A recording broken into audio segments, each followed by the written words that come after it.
This is the Pulsebeat. It's said that every inspiration starts with a spark, and we're here to ignite a fire. Join us as we showcase conversations from esteemed experts in a multitude of specialties. You'll find experts discussing topics that stimulate, inspire, and encourage. From the famous and familiar to the lesser known, the Pulsebeat will be your go-to for stirring up a sense of truth and optimism. A podcast that pulses truth with every interview and story, bringing hope into dark places.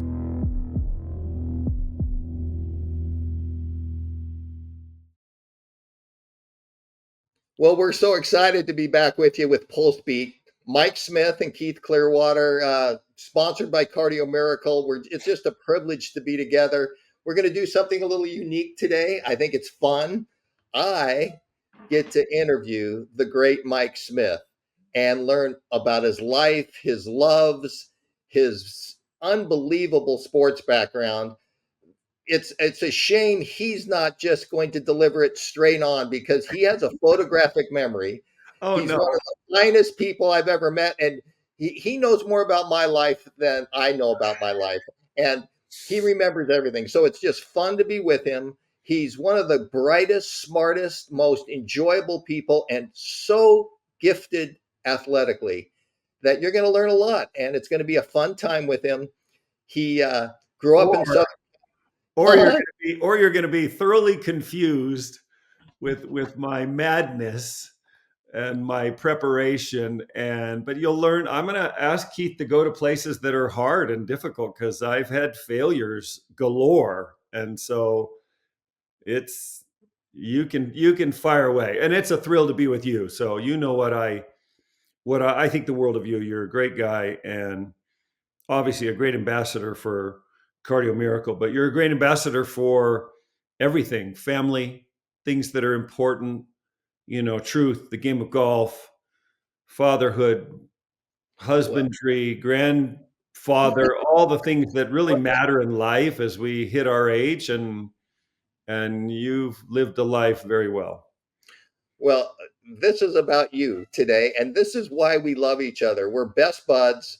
We have similar takes on life. We go after things. Mike, now, just for a little background, we're going to hear all about his history in professional basketball and before that, but he is a scratch golfer, maybe a plus scratch golfer.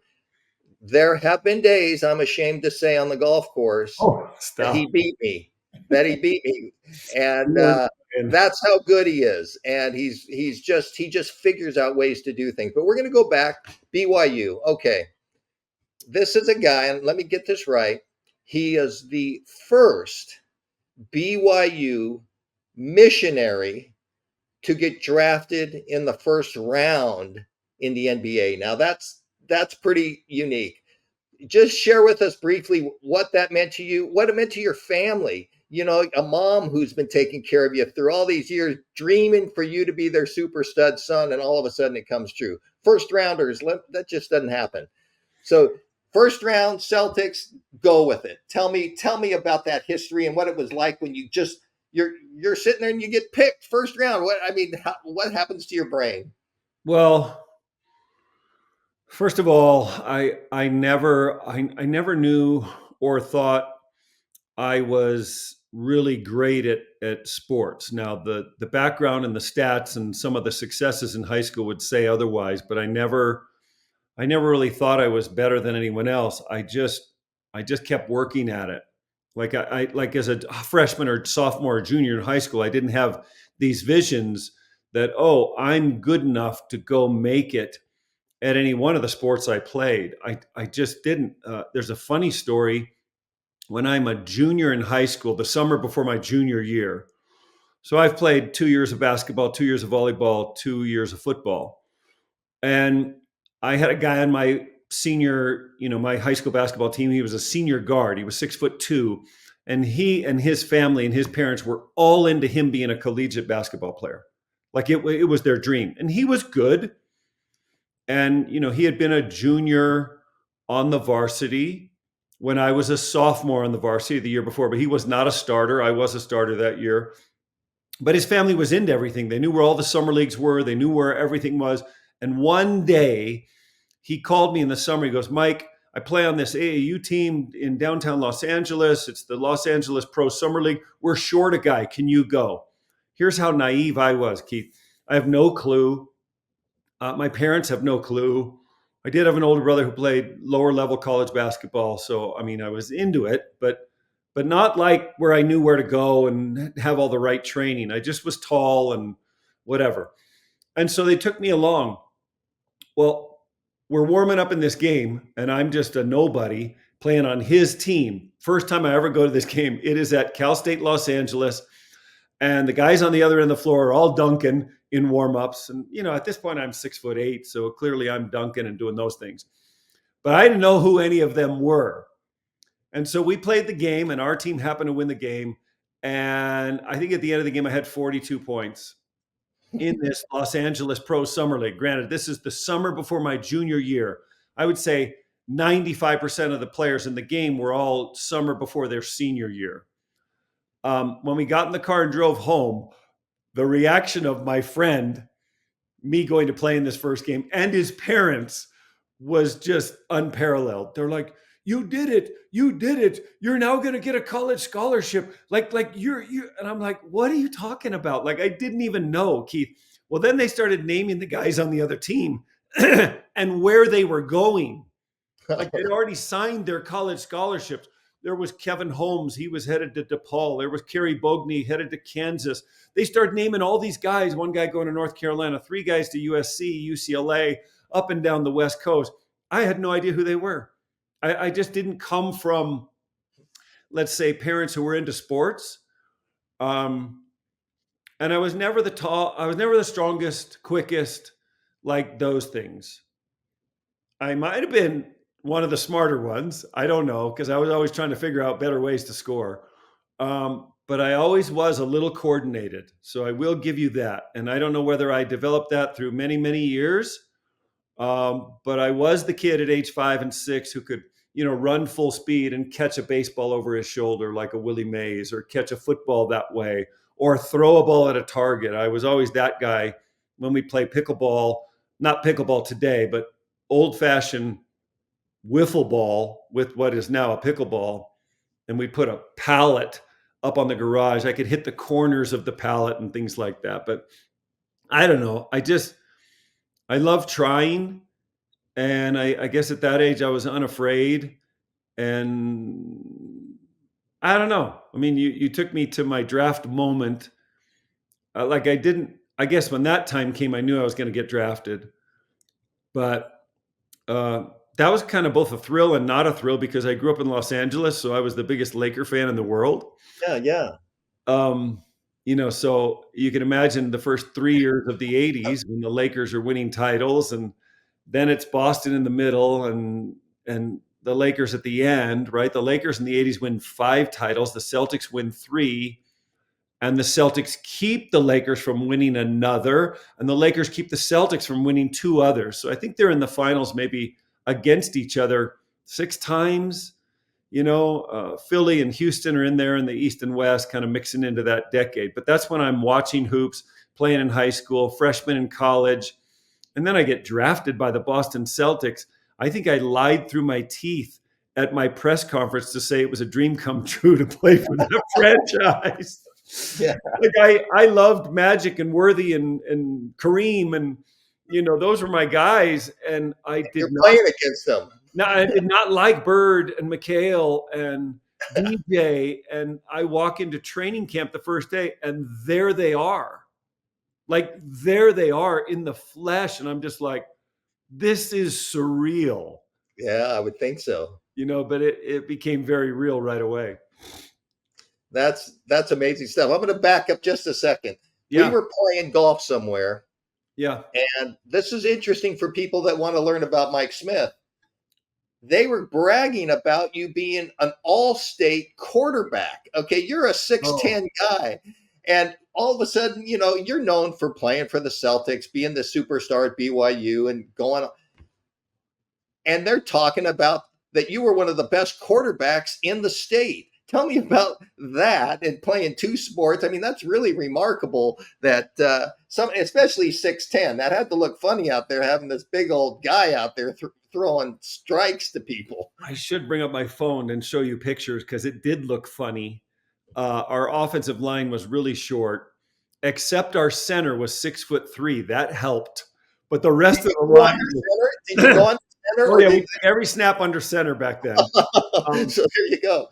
But you and I were at Riverside Country Club, and that was the high school football Hall of Fame Foundation golf event we were at. And they were, honoring college players, right? Like you and I were there playing as guests. But Tom Homo, the AD of BYU, happened to bring it up that I was a member of the High School Football Hall of Fame for my accolades in California. I was like, what?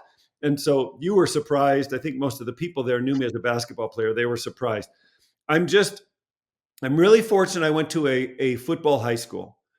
And so I got talked into playing my freshman year, and we went 11-0. And I got talked into playing my sophomore year because I quit, and I played JV my sophomore year. We went 12-0. And then I played varsity my junior and senior year. We lost one game in the 2 years. So senior year, we went 14-0. And we didn't recruit at our high school. It just happened that at that particular moment, from 3 different junior highs, you had a really good coordinated quarterback. You had a super 6'5" flanker, a 6'4" flanker on this end, and a 6'4" tight end. And they were all studs in their respective sports. And all 3 of those guys went D1 in football and baseball. Wow. The tight end was the 9th pick in the draft for baseball as a catcher. And then I was fortunate that we had coaches that went in the summer to San Francisco to steal the West Coast offense from Bill Walsh. And then they would make another trip to BYU to steal their passing game from the Mark Wilson, Jim McMahon, Steve Young days from Mike Holmgren and Norm Chow.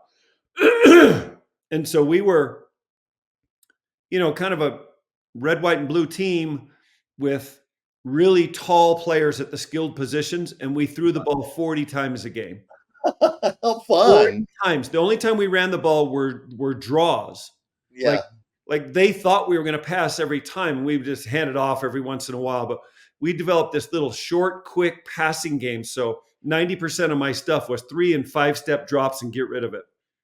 And Keith, I wish I could tell you I was great. I don't know. I didn't end up playing football, and I was recruited by every school in the country. I just didn't go that route. Maybe in my mind, I didn't think I could, because everything we did in high school worked. I walked to the line. We took every snap from center, and the coaches taught me what 3 defenses they could be in. And so I'd walk to the center, and so I took my 5 steps from the huddle to I knew exactly what defense they were in. I knew exactly where the safety was going to go, where the corner was go, if they were in man or zone. And so my preset reads, almost Brady-like, were like, okay, that guy's going to be open. And if he's not, that guy. And so I pre-read the first 2 reads. And if they weren't open, I knew the 3rd guy was open. And I just went 1, if he's open, I threw it. If he's not open, 2's open, threw it. If not, 3rd guy's open, throw it. And we picked them apart. I think I threw 42 touchdowns and 9 picks, and we just dominated everybody. It was no wonder I love football. Well, Mike, knowing you, I think you missed your mark. I really think I know how smart you are and how your brain would just see you would know 1st guy, 2nd guy, 3rd guy, where my halfback's going to be, so I can throw it out to a screen if I'm on. I could just see you processing that faster than anybody. And being 6'10", standing over the line, I don't know. Maybe you'd still be playing. Wow. The NFL. But anyhow, that's quite a story. And to be All-State, I just think it's really fun. I want to ask you, you mentioned the feeling walking into Celtics camp. And all of a sudden you're around these legends, and you're one of them. Okay, I know I've had the experience of walking on the tee. I can remember after I won Colonial, I got new pairings, and all of a sudden the next week I'm at the Western Open. I'm playing with Greg Norman and Jose Olazabal. And I remember my training with Tony Robbins telling me, just picture them in a little teeny miniatures running around the tee and speaking in a high voice. Hi, I'm Greg Norman. Hi, I'm Jose Marie, and it just brings them down into a place. There's something cool about elite level athletes that, from lesser venues moving up and all of a sudden being with their legends, these people they've watched on TV. You got to spend a year with Magic Johnson. I'm just curious how you developed, what a privilege I kind of want to know more than just what you did with him, and that you did do it, which is amazing, but how you developed as a man, and how all of a sudden you go, I'm on their level. Hey, I've got to compete. I can do this. I'm one of them now. That whole feeling. I think it's so cool in sports to progress to that level where all of a sudden you're with your heroes. Tell me about that whole experience, because it's really captivating and in other things. People in business all of a sudden are talking to the greatest business minds in the world when you really push in your area and you get elevated and they respect you on that level. All of a sudden you're with them. Anyhow, just talk about the best you can on that kind of whole experience process, what have you. Well, I get asked all the time, who's the greatest of all time? And maybe I'll just answer this in my opinion, and then I'll go to a bird story and a magic story, which will kind of illustrate what you're talking about. If I had 7 games, like a 7-game NBA finals, and I had first pick of any player I wanted, I'm picking Michael Jordan. Okay? If I had one game and my life depended upon it, and I get first choice of anybody in the history of time, I'm picking a 1984-85 Larry Bird. Wow. So one game. Yeah. And I only played with Bird from 89 to 92. So this is the end of his career. Now, I didn't play with him in 84, 85. I'm in high school and college, and he's winning MVP 3 years in a row. But that's how much I thought of his game. Magic would probably be next on my list before a LeBron. So all the young guys today, like I coach youth basketball, they're always, hey, coach, who's the greatest of all time? It's got to be LeBron, right? And I'm like, no. So all the young guys today grew up with Kobe and LeBron. They love LeBron, and not that I don't appreciate the greatness of LeBron. I just don't think he's Michael or Larry. To answer that question. Now, I walked into training camp, and there's the great Larry Bird. And after the very first day of practice, I said, do you want to shoot? He's like, what do you mean? He's like, do you want to shoot? Do you want to have a contest? He goes, what do you mean? Like we just finished practice. I go, yeah. I go, do you want to keep working on our craft? I'll shoot you for something. He, and cocky as could be, and rightly so. He says, Mike, I've won, every 3-point shot contest there is. He goes, you can't hang with me. I go, well, give it a shot. I said, I've never lost in a shooting contest. Let's go. So we developed a game, and it was not, it was out of the origins of horse, if you know what horse is. But rather than when one guy missed a shot, you got to invent a new shot, you still had to repeat the shot that was missed. And we just called it one up. So if I shot a shot, Larry had to repeat the shot whether I made it or missed. And if I made it and he made it, I still had control of the board and we were even. If I missed it and he made it, he had to shoot that shot. He's one up and now he's in control of the next shot. And we didn't do trick shots, but we did anywhere from 15 to 30-foot shots, just jump shots. And we each had a ball. We tracked down our ball and we would go. And Larry said, well, let's play till one guy gets up, 4 on the other. And that'll be the end of the game. And I think he thought that would happen in 5 minutes. Well, this is day 1 of my rookie year. An hour and 15 minutes later, nobody had been up more than 2 on the other guy. And after an hour and a half, I won the first match. And he stormed out of the gym. He came back the next day and he goes, we doing that again? I go, we're doing that again. I go, if I remember right, you lost yesterday, so we're doing it again. I beat him the next day. And I beat him the next day. And he beat me the 4th day, and I beat him the 5th day. So 4 of the first 5 times we did it, I won. Nothing was established, Keith, as to what we were playing for. Well, day 6 comes, and I think it's actually a Sunday. Back then, two practices a day for the whole month of October. And he storms in. I've never seen anybody so mad in my life, like to start a day. Like just had a scowl on his face. Like he was ready to tear somebody's head off. Practice ended. He was an ornery SOB the whole day at practice. He walks right over to me. He says, "Hey, we're doing our game." I go, okay. And I said, my tallies are 4-1 me.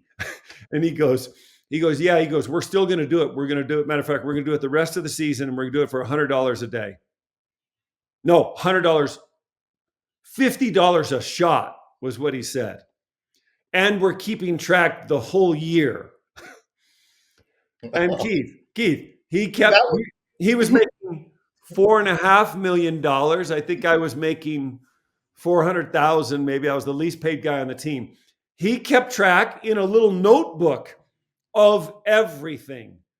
And I will admit this, with the odds increased, not that I shrunk, I just didn't shoot as well the rest of the year. He probably won 80% of the next matches.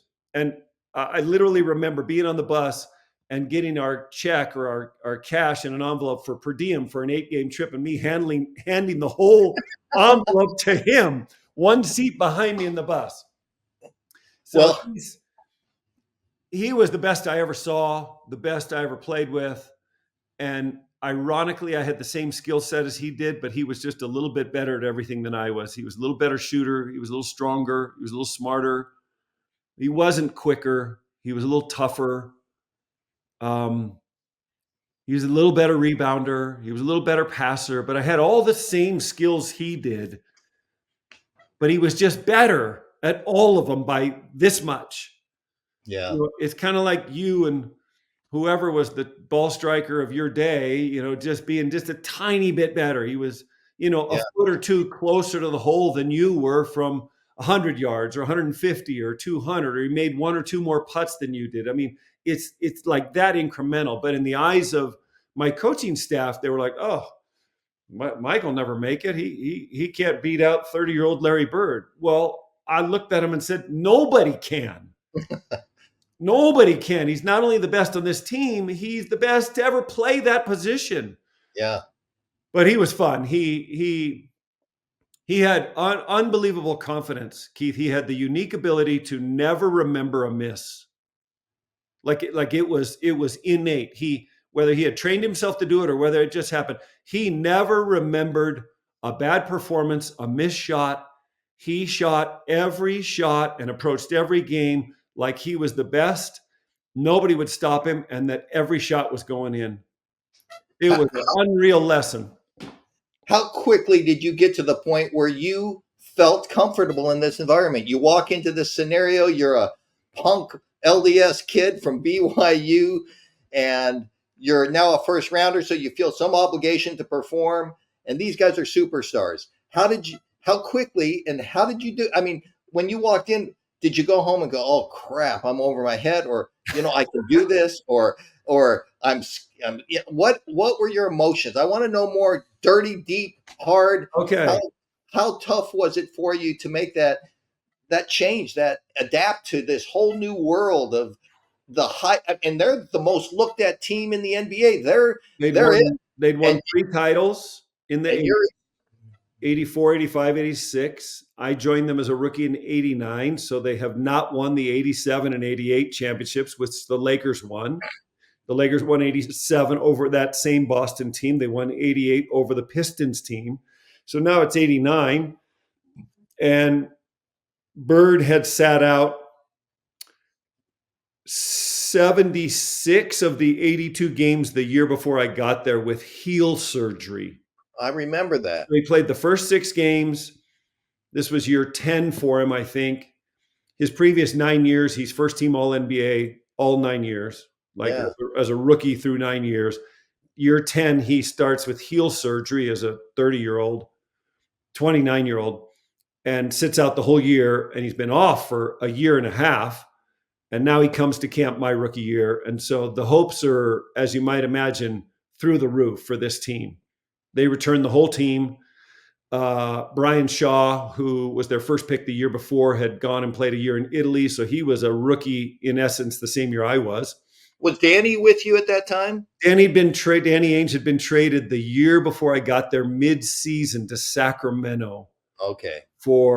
Along with Brad Lowhouse, for Joe Klein and Ed Pinkney. They needed a little more bulk and a little more rebounding.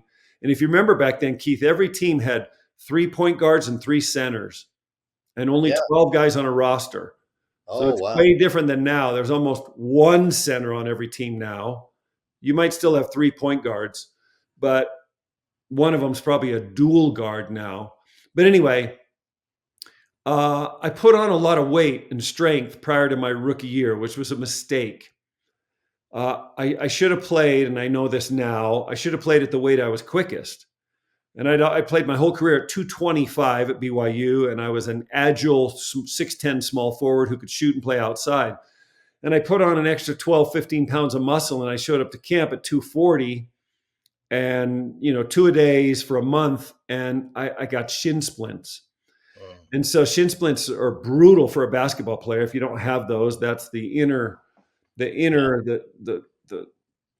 side, the anterior side of either your fibula or your tibia that just becomes so inflamed you can't even step, let alone jump, run, cut. So that happened in the middle of camp. So I missed a few days of practice and calmed it down. But then I was behind the 8 ball a little bit. What happened, though, was I lost all this 15 pounds of muscle with all the 2-a-days. And pretty soon I was right back down to my 220-pound frame and moving. And then I did go through all that like you're talking about, where you sit and watch. I'd never sat and watched the best except on TV. So every team I played on, I'd always been the best guy. And so here I am on an NBA bench now watching Bird and McHale and going up against NBA competition. And I went through those doubts. I went through those moments like, crap, am I going to be able to do this? Am I as good as they are? Can I break through? And I lost confidence, admittedly, but I just kept practicing and I just kept working through. And lo and behold, we go on a West Coast road trip.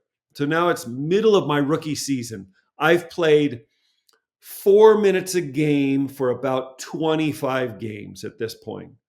Just get in garbage time or just, 2 minutes here to spot Bird at the end of a quarter.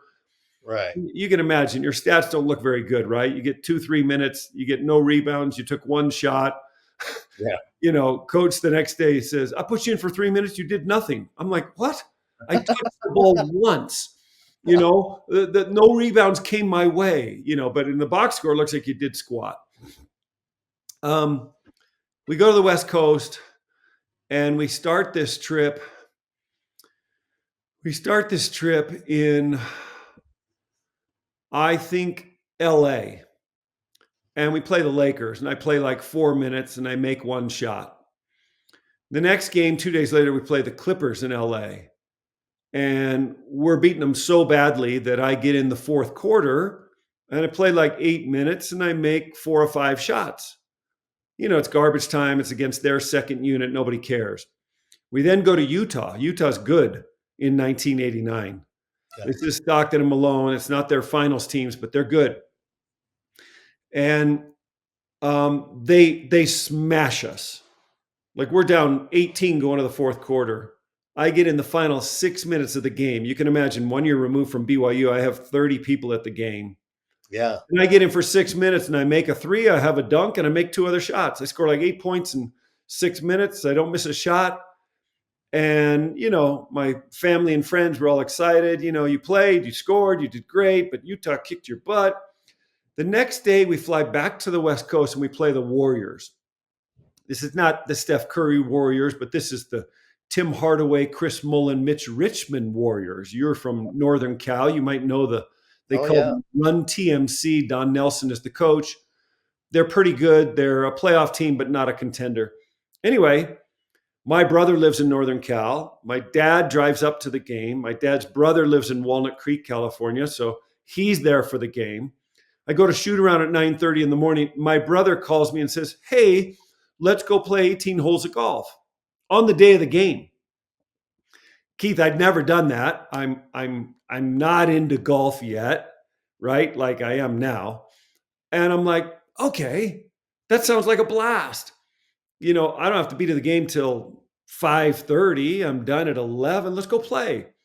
So I go with my brother, my dad, and my dad's brother. We go tee it up. We play 18 holes of golf. They take me back to the hotel. I'm in time to shower, get over to the arena early. I do all that. I get to the arena early because I never played, so I had to get my workout in, and I was working on my game. I got to the arena 2 hours early. I worked out super hard for an hour, showered, put on my uniform, and got ready to go to the game. We were in the locker room 5 minutes, 20 minutes before the game. Coach turns to me, goes, hey, Smith, he goes, do you know the power forward spot? I go, well, of course I do. He goes, okay, you're starting tonight with Bird. I'm starting. He didn't tell me at shoot around. He didn't tell me during the day. Actually, I'm glad he didn't tell me because I would have been freaking out all day.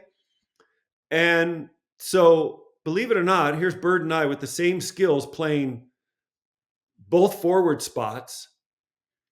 And the beauty was the better defender on the other team was the small forward. He guarded Bird, which meant the power forward was guarding me. And I was really a small forward who could move on the perimeter and shoot. Power forwards in that day, Keith, were big, bulky post players. They weren't used to being away from the basket. Well, we won the game. I had 16 points, 8 rebounds, and 4 assists in my first start. I'm like, okay. We flew to Denver. We had a practice the next day. Coach says, you're going to stay in the starting lineup. I said, okay. I scored 24, had 7 boards and 3 assists. We beat Kiki Vandeweghe, Alex English, and the Doug Moe Nuggets. Yeah. I thought this is the easiest thing I've ever done in my life. Believe it or not, because of how good Bird was, all the attention went to him.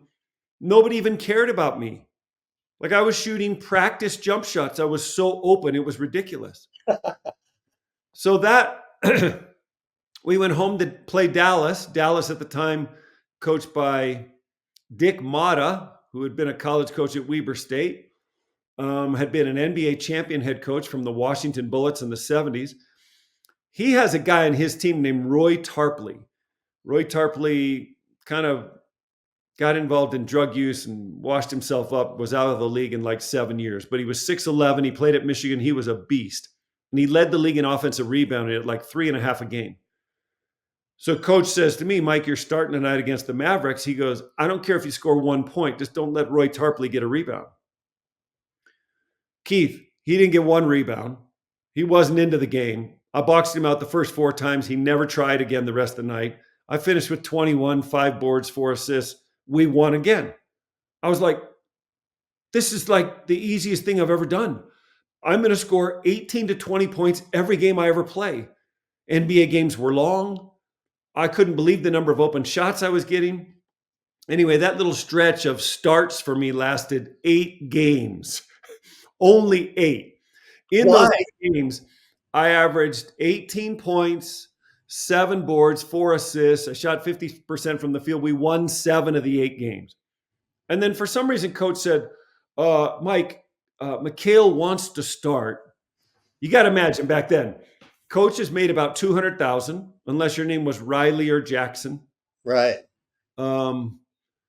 And they were fired after 2 or 3 years, and the players all made more than the coach did. So when he literally came to me and said, Mikhail wants to start again, Mikhail probably was fearing, okay, this guy's pretty good. Yeah.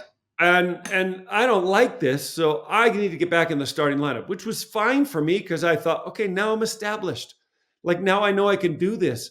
And coach says, you've been playing 32 minutes a game. You're going to play 26 minutes a game coming off the bench. I want you to play the same way you've been playing. Keith, I went right back to 3 or 4 minutes a game. It's the most bizarre thing I ever saw. I didn't lose my confidence this time, but I never played.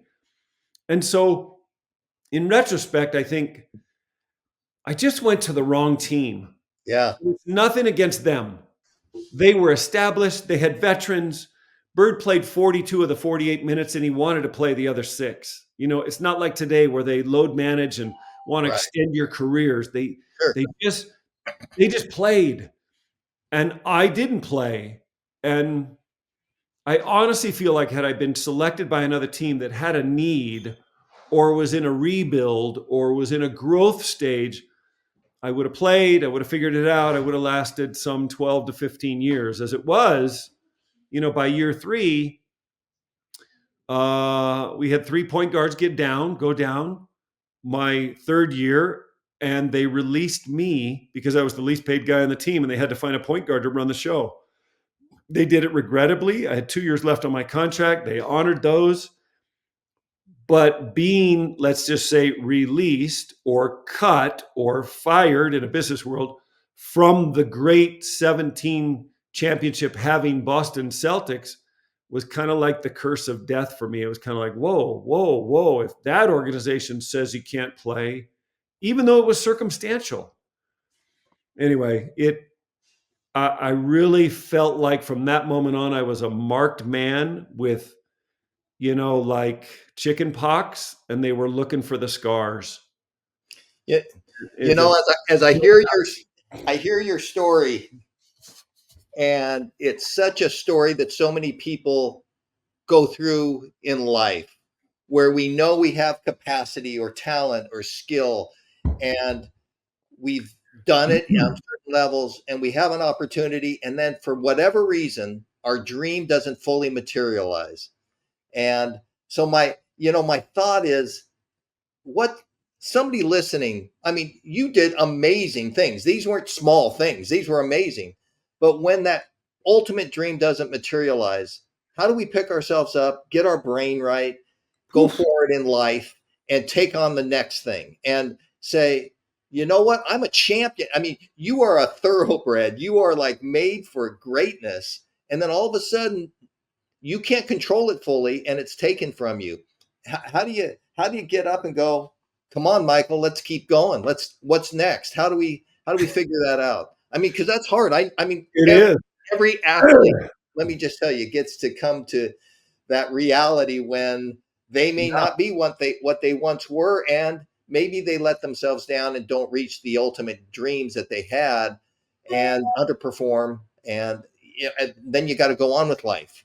So just, I don't know if it's so open-ended, but there's a lot, but just resonates. how do you move forward? It resonates with me. It rings true. I want the listeners to know that I don't blame anybody. Like I don't hold the Celtics, in blame for not recognizing my skills. If I'm a GM and saw what they saw, I probably do the same thing, right? They were survival. Let me just interrupt you for a second. Say, this is true with kids playing sports and their parents hoping, and because they get a coach or another kid on the team, they don't get to play.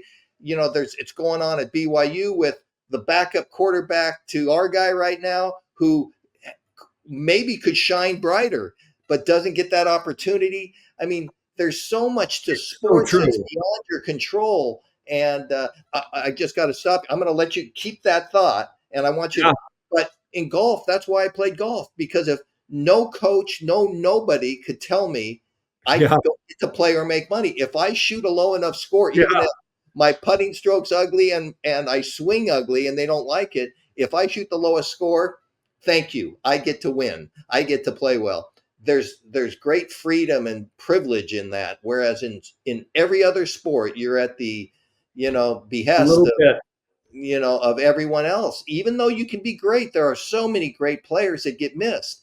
But just the challenge of dealing with the broken or the unfulfilled hope or dream, picking yourself up and going forward again.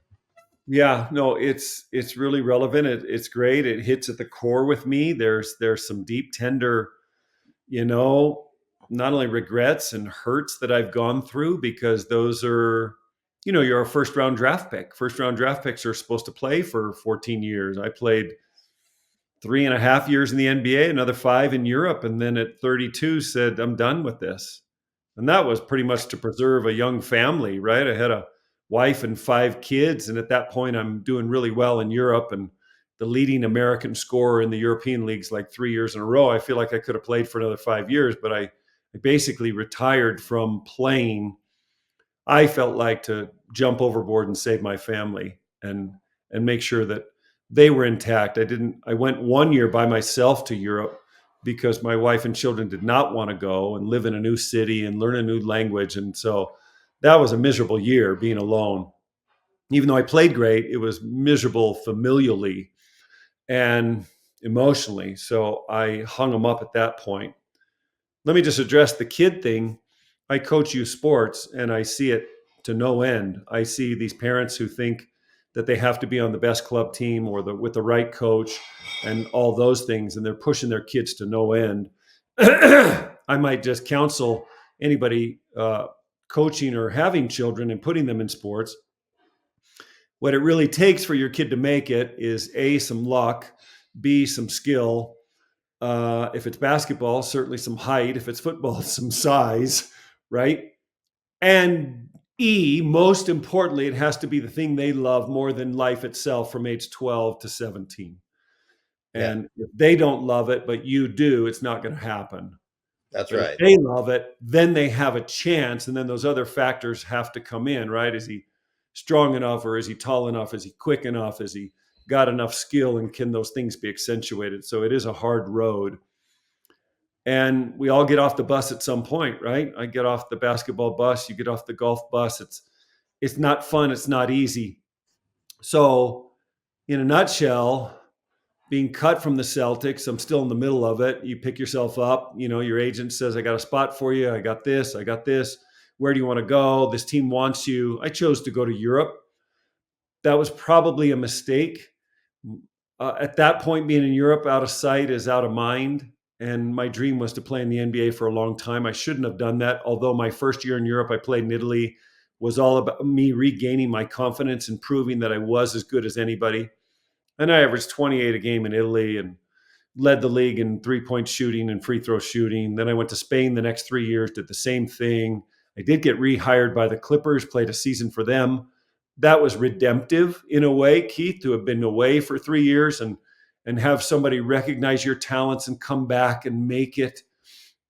And that year was so fulfilling for me. I'm probably 30 years old at that time. The Clippers were not a great team, but it was like, okay, it had come full circle. I was now really one of the older guys on the team, and I proved I could do it. And sure enough, at the end of that year, there was a lockout between players and owners. And so anybody who didn't have an extended contract was immediately let go and couldn't re-sign. And so I was kind of lucked out on that one. Ended up going to Europe again because I didn't have a contract. And so that labor agreement extended past the start of the European season. I needed to make money, and that just was unfortunate or circumstantial. But there have been at least 2 times other than that when I really had to pick myself up. And so when I quit playing basketball, I guess the question was, can you be happy away from basketball? And my answer at that point at age like 32, 33 was yes. The real question was, can you make money away from basketball? And that's where you're thinking, like what do I do? Like I was a pre-med major in college. Now I'm 10 years removed from that. I was also a Spanish major in college. What am I going to do with that? And if I'm being truly honest, Keith, I should have gone to med school at 32. I just had the right mind for it, the ability to memorize and consume lots of information. I think I would have been a fantastic doctor, but I didn't. That was fear. That was also me saying, I'm 32. These other kids in med school are 22. Can I keep up with them? But I most certainly could have. And yeah, it would have been a later road, but I would have been a practicing doctor by 40. I'm now 59. So I would have been, right, a practicing physician of some sort or surgeon for now 20 years and probably had a wonderful life. I didn't do that. I can honestly look at you and say, I wish I had, because I think it would have been a cool story at 32 to go back to med school and do it that way. As it was, I kind of was faced with, do I go into coaching or broadcasting? And And I just felt like at that time, every coach I knew, made okay money, but they were fired 2 or 3 years later. And again, I thought it's not a great family life and I don't want to move around. And so I started broadcasting and I worked my tail off to become not just a color commentator, but I worked my tail off to become a radio play-by-play guy, which not many former athletes had ever gone that route. And the only one before me was Hot Rod Hundley, who was arguably one of the best. He was a longtime Utah Jazz announcer for 33 years and many 3,000 games. He was fantastic. He's beloved in the state of Utah. He's passed on now. He learned from the great Chick Hearn, who I grew up listening to. I never had any aspirations to be a broadcaster when I was little. But at this point, I thought, okay, I think I can do this. And I worked my tail off to do that. And I've now had a 30-year career doing that. But it was also not without its travails, because 7 years ago, the team I worked for 20 years and the team and the broadcast stations for whom I worked and won multiple Emmys, like 4 Emmys, out of nowhere 7 years ago just said, hey, we're going to go another direction. We're not going to hire you back this year. I was like, what? Keith, that was that was one of those gut checking, moments. I'm in a car going to pick up my wife's repaired vacuum, of all things, in Tustin, California. I lived in Laguna Niguel. It was a 20-minute drive. And I got that phone call. That was 3 weeks before the start of a new season. Like kids in school, kids in college. Oh my. And that was a nice paying job. It was a good salary. And I was really good at that job. I never took it for granted. And 3 weeks before the season, that's the message I get. And the team, the president of the team says, oh, you're so good at what you do, you could pick up the phone and call any other team and they will hire you in an instant. I said, no, that's not how it works. There are 60 of these jobs in the whole world. I said, and every one of those 60, now 59, they're not giving those jobs up. And in every case, all of those people are associated with that organization. Absolutely. These are local broadcasts. Oh, I'm so sorry. These are local broadcasts.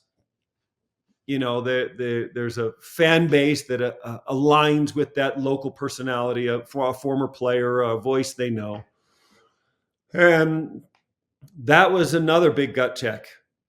And I thank the Lord and the God above, because that year, I don't know how I survived that year, but that year, ESPN called me right away and said, we hear you're not doing games. I said, yeah.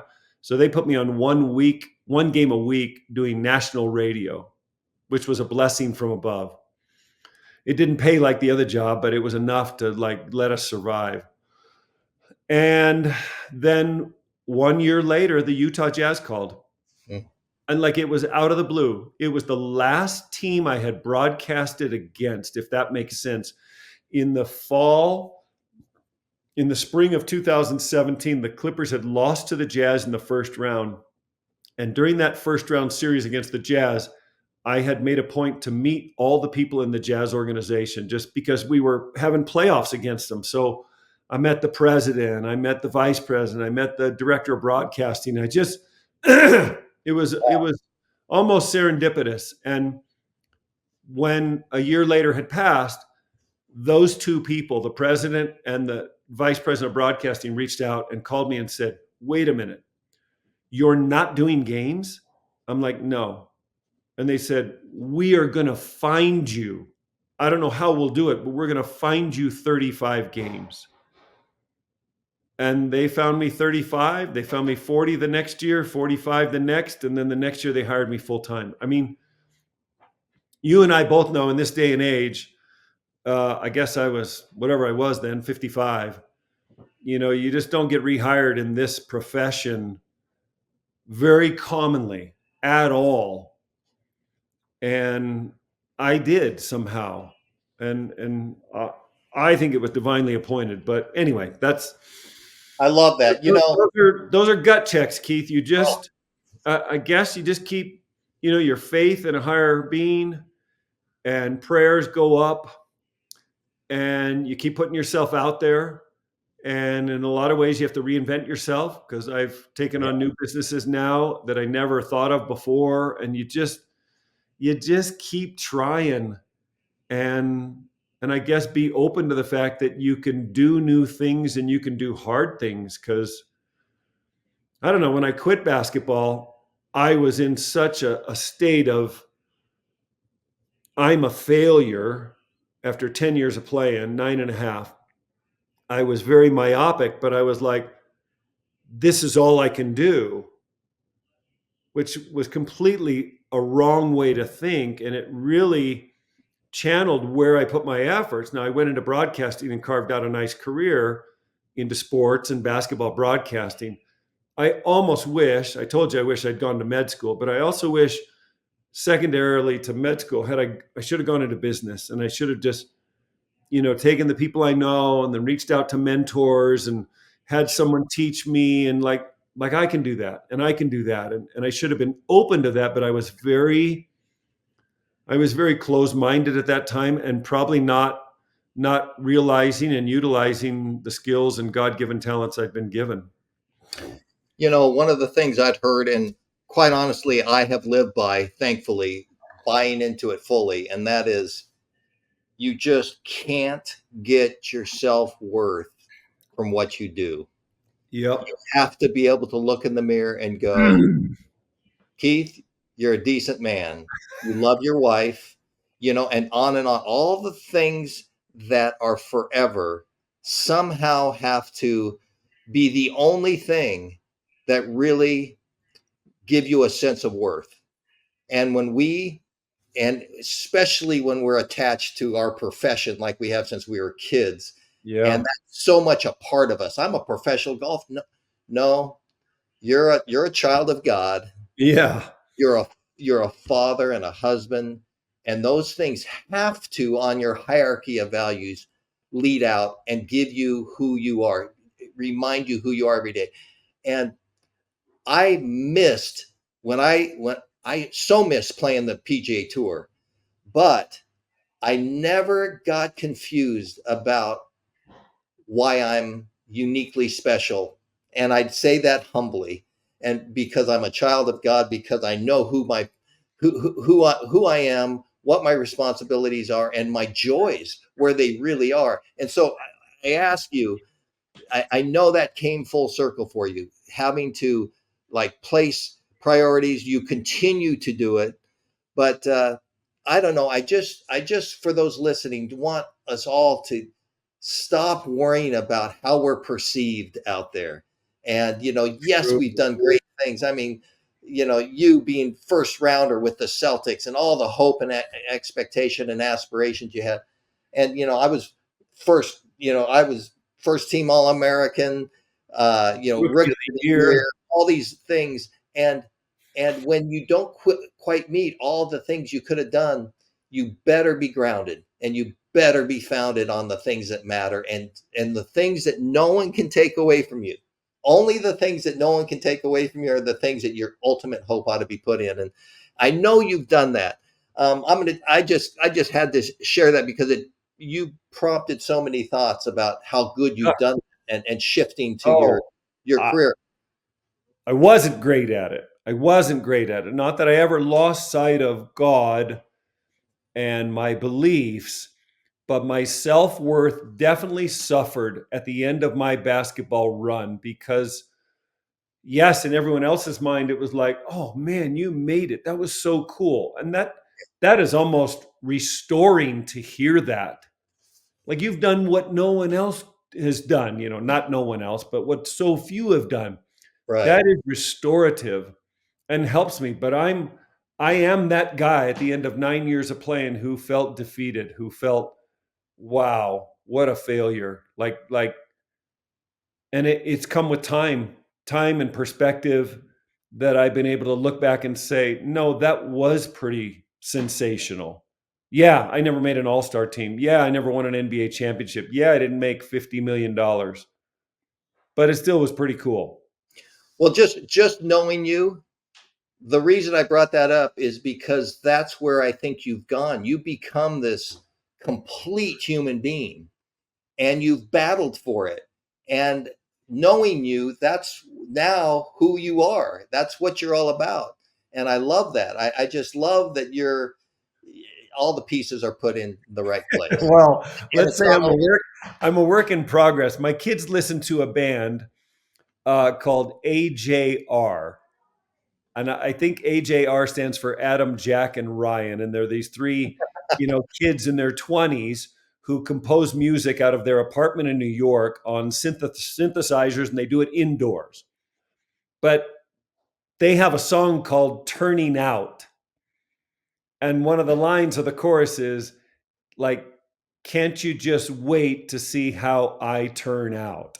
oh, I like that. And so I love the song because it's young and it's hip. It makes me move. It feels good. I put it on when I'm working out and stuff. But I think that's my motto of late and of the last 10 years is like, honey, just wait.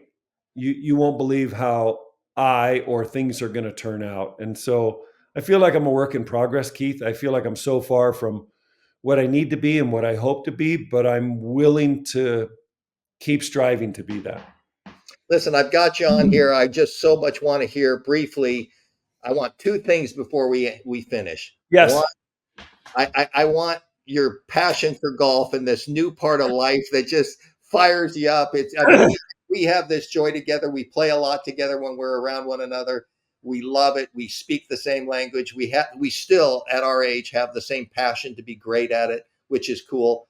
And then so I want that. And then because this is sponsored by Cardio Miracle, we're both real believers in health, in optimizing who we are. There's nothing better on the planet than Cardio Miracle. I know you put it in your body. I do. That's why we're young. That's maybe why we're still believing we can be great at stuff, because we feel good enough to get our tails up out of bed every day and get after it.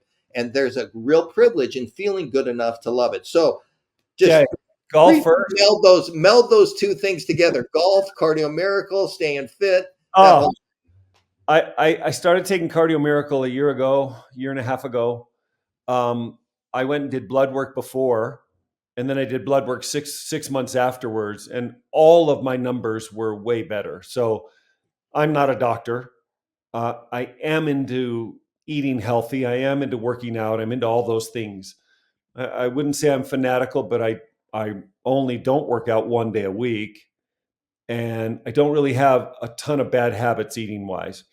So that's a good thing. So I've kept weight off, and I love to move, and I'm still working out. My workouts would be some, high intensity lifts 3-4 times a week, a Pilates or a yoga class, and 2 swims, and lots of stretching. So I want to be limber. I think I'm still pretty limber, and I move pretty good I'll be 60 in 6 months because I want to hit a golf ball. I want to move and play with grandkids and all that. So those are good things. I will tell you this. I feel great taking Cardio Miracle. I drink a big flask like that in my morning hours. You probably have one near you. So this big tumbler of 40 ounces is with 2.5 scoops of Cardio Miracle powder. It's fantastic. It's easy.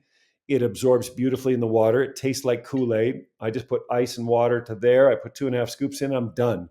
I take that to the gym, and then I will do that again in the evening. So Keith, I'm a broadcaster by night. I take one of those with me to my jazz games that I'm going to broadcast. I'm sipping on that the whole game. A couple of side benefits is genetically my A1C or AC1, what is A1. it? A1C levels were high a year ago, and not diabetic, but let's say in the pre-diabetic range, maybe from 5.7 to 6.4 would be considered pre-diabetic. I've gone down, I have cut out sugar for the most part, say 95%. And I replace it with Cardio Miracle at night. So I'm not binging on ice cream and things like that. And those levels have gone down 0.4. So wherever I was, 6.0 pre-diabetic a year ago, they're now down to 5.6 as a result of, And I don't know if that's directly related to the cardio miracle, but it's certainly related to the overall oxygenation of my system with the nitric oxide and, my arterial strength and the blood flow. I feel great. I sleep great. But me replacing sugar with that, and I no longer binge at night, has had a compounded good effect. So I'm no longer in that pre-diabetic realm, which is good. I love it. Golf, I just love golf. I don't know what it is about it. And you opened the show saying that I could beat you. I could never beat you in a real match. I could beat you when it's a really good day for me and a bad day for you. I couldn't beat you. You have so You much. have beat me. You Okay, have it's so not much. you could. You have. You have so Multiple much days. command over your swing and ball control and the face of the club. It's a beautiful thing to watch. And I think I don't know that I swing at a high level, but I understand the game at a really high competent level. I understand what a good hit is. I understand what a compression is. I understand, how to flight the ball and move the ball. But it's just almost the unconquerable, sport. And so it drives you to strive to be good at it. I love playing. It was 44 degrees yesterday here in Utah and sunny and no wind. And guess where I was? I played. I love I it. played with 3 layers and mittens and it's just fun. And I don't know. I'm kind of glad I discovered it late in life because it's a fun hobby to have. And I'm probably too tall to be really good at it because I don't know that I can stand perfectly correct and maintain good posture. But when you do hit a good shot, it rings within your loins, like Kevin Costner says in his golf movie, and it does. Like you crave it again. And I think I hit 1 or 2 perfect ones yesterday, and I was kind of like, that was pretty cool. I love it, Mike. I'm so grateful for Cardio Miracle because I have this zest for life and this ability physically to do things. I'm so grateful for people like you who keep pushing me to be more complete as a man, to work harder at this skill that's still, I think I can still reap some benefits now that you've taught me how to putt with that long putter.